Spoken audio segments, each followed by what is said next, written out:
the Everything But Politics podcast.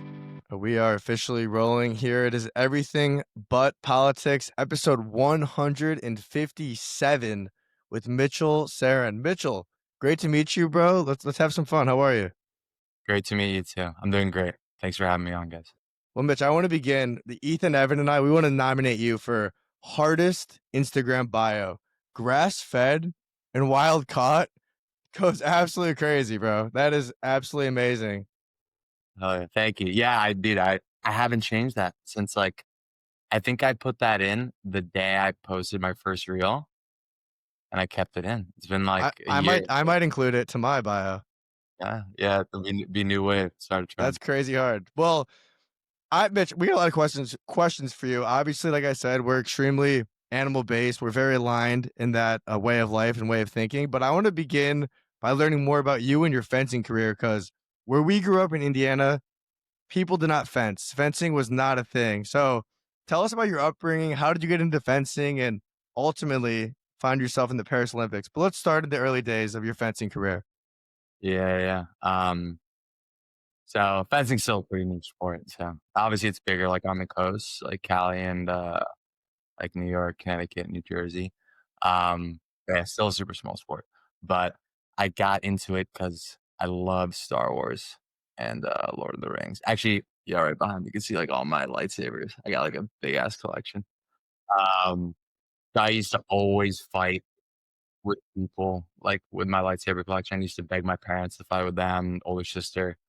And they were getting pretty annoyed with it. And anytime we passed by a sword, like, I gotta get that sword. So I had this huge sword collection, like regular swords, but mostly lightsabers. And then my mother was complaining to her doctor, and I was like 9. She's like, "This kid's driving me nuts. Like, he's just trying to fight with me, like in the yard." And the doctor's like, "Yo, like one of the top clubs in the country is like right by you guys. You should bring him there." She brought me there. And then I don't know if you guys know, but in fencing, there's basically 3 weapons, and they're different sports. So different rules, different gear.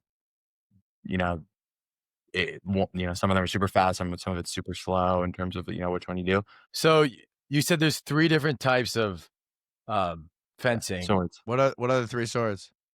So there's foil, epee, saber. I do saber. Saber is like the fastest one. That's the one if you ever see. It's like sprinting.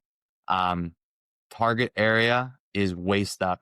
So that one's based off of cavalry. So when you were fighting on horseback, target area waist up. Like I said before, it's like a lightsaber. So you can actually slash. You don't just have to poke. Most of it's slashing. So you can hit the head, you can hit the torso. Foil is based off of, I think it's based off like practice combat. And if you imagine, if I cut the sleeves off of my shirt, the target area, what would be left would be, my chest, my stomach, and then my back. So that one's only poking. And you can also like flick to the back, but you have to hit with the tip. And then epee is based off of like regular combat. I think, I don't want to butcher anything. I should know my fencing history. But epee is head to toe, but you have to poke.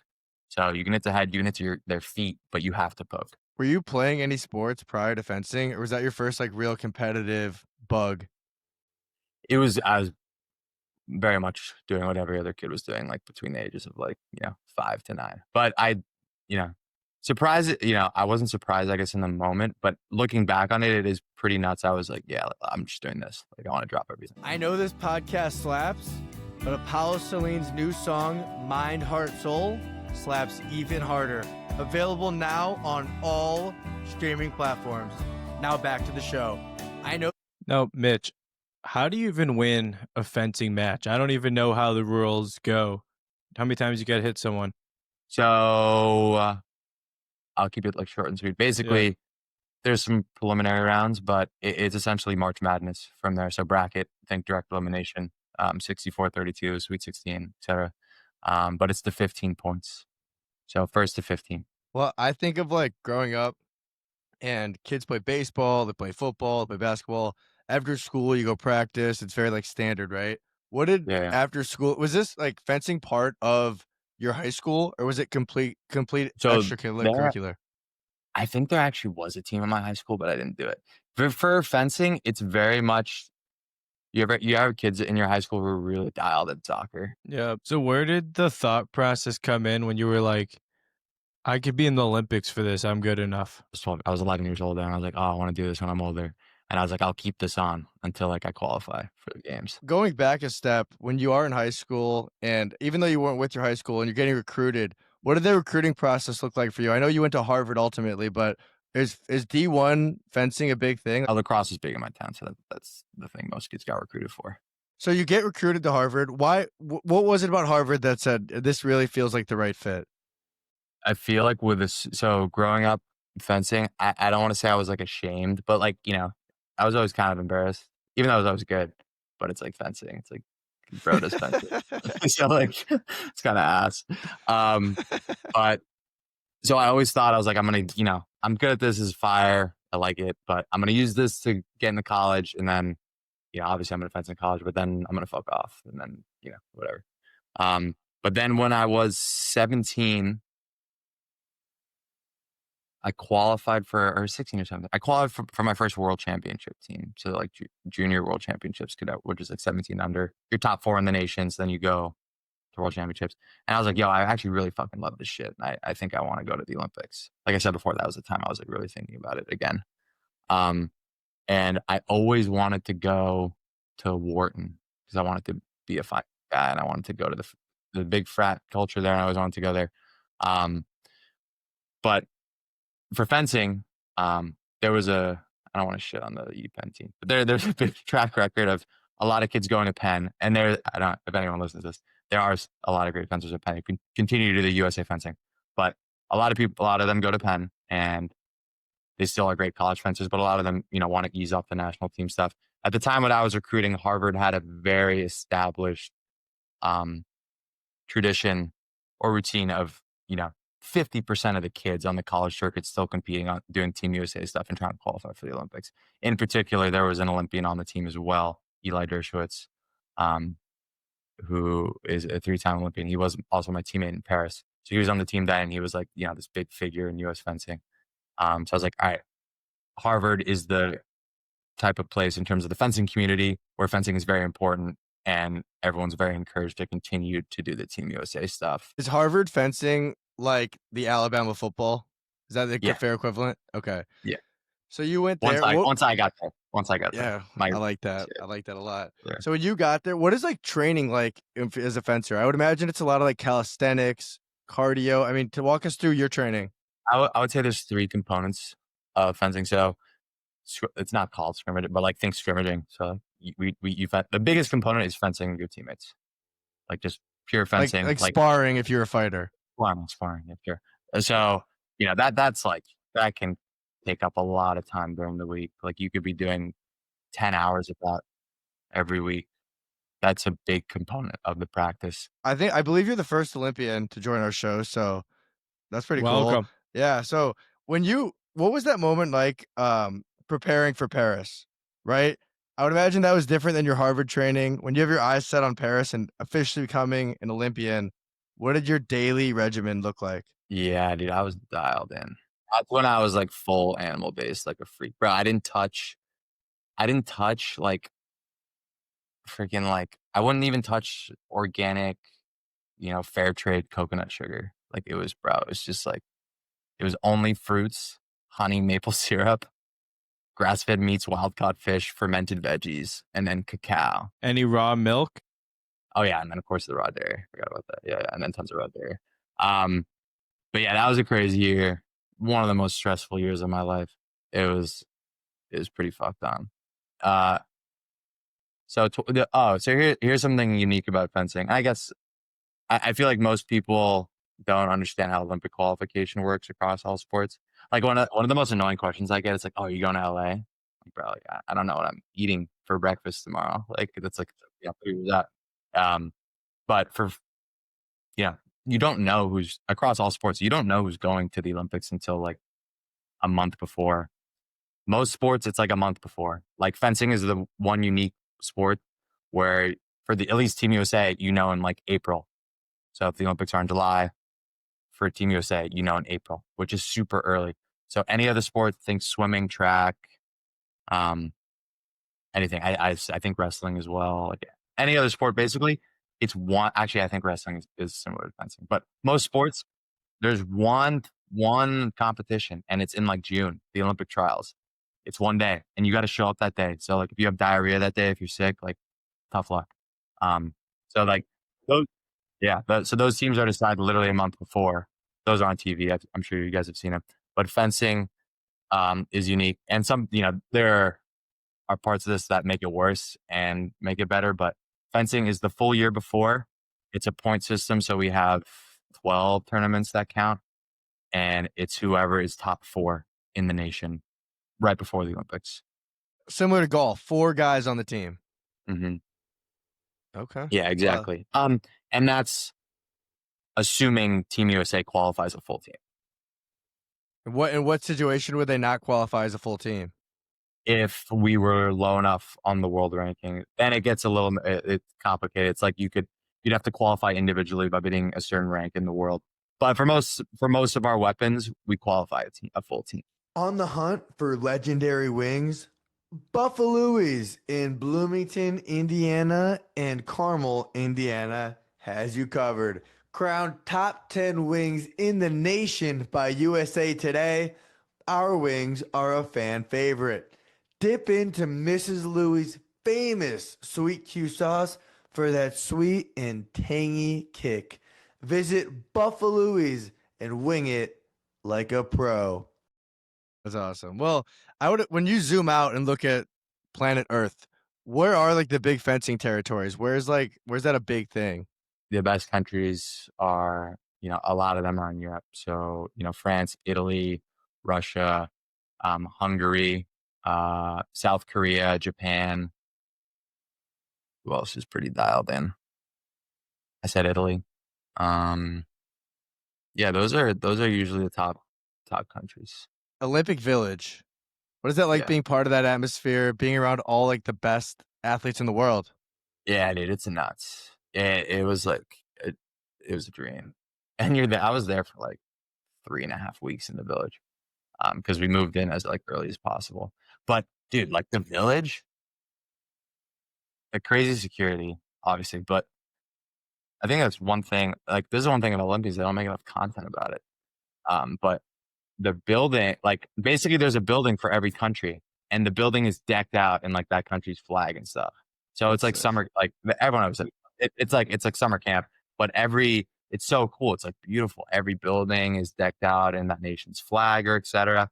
And then the D hall is hilarious because you look to your left and there's like an 8-foot tall like dude, and then there's like a 3-foot tall like Japanese gymnast.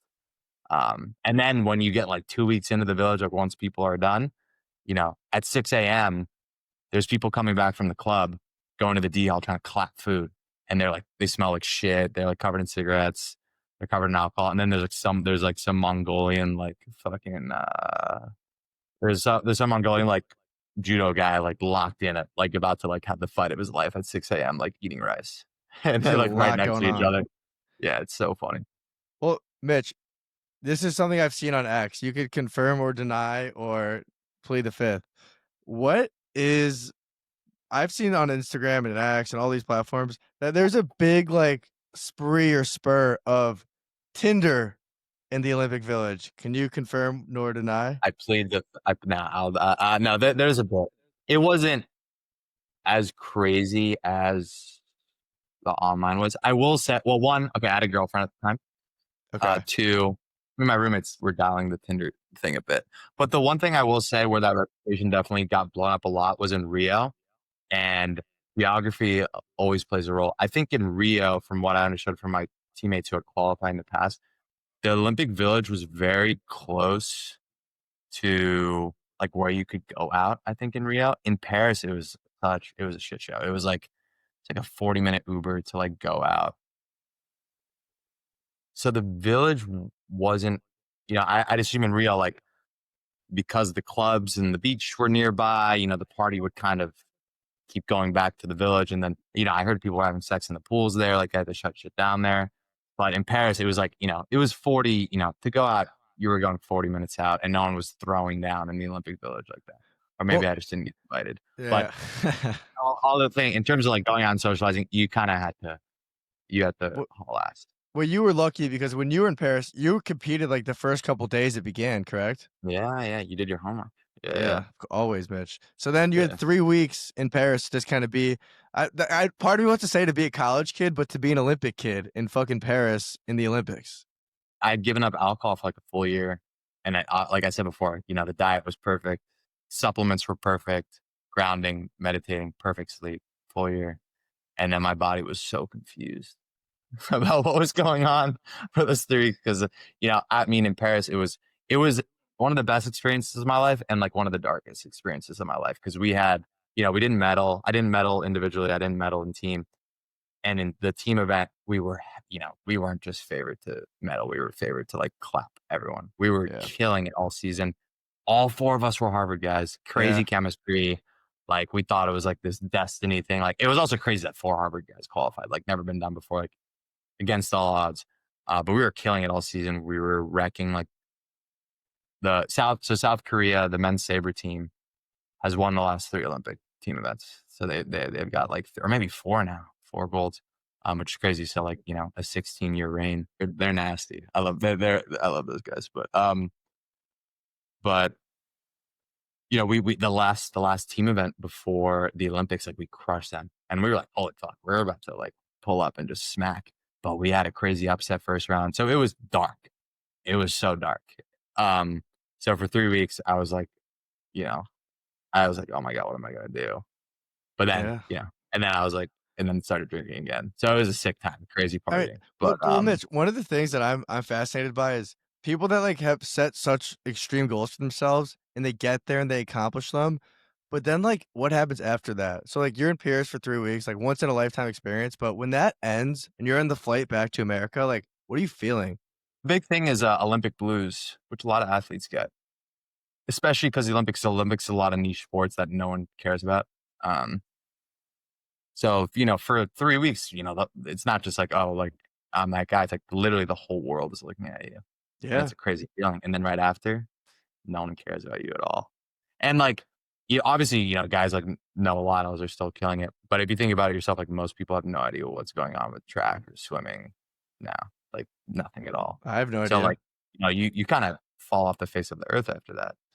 So Olympic blues is a big thing. Like a lot of athletes get a lot of mental health problems after that, even if they do well.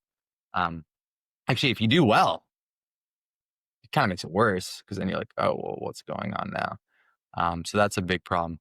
And one thing that I definitely learned throughout the experience is, so Olympic qualification technically started in October of 2023, I guess was the first tournament. Yeah, first tournament. And essentially for, 10 months, I had anxiety and I was romanticizing every day about what it would feel like to qualify. A lot of my training was in New York City. I still lived in Jersey at the time.